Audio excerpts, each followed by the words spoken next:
Morning, welcome to another edition of Just Ask Dave.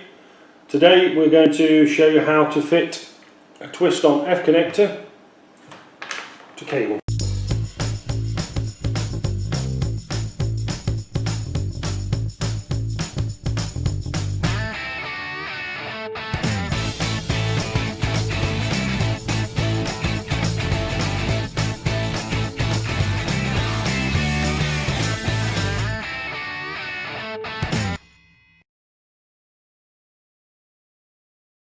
Roughly the same as we did when we did the snap and seal. We require our cable stripper again and a pair of pliers.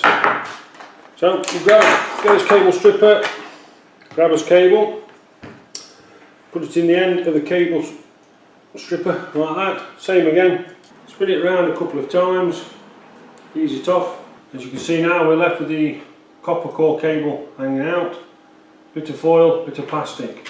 What we do then, we peel the plastic back, copper centre core on the thing, there, peel it all back over the sheath, plastic covering, get your F connector, insert it over and then just screw it on.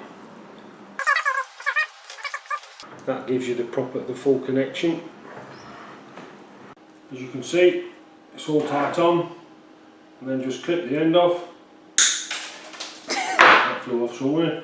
Then your F connector is ready to be inserted into the aerial, satellite box or your FreeSat box.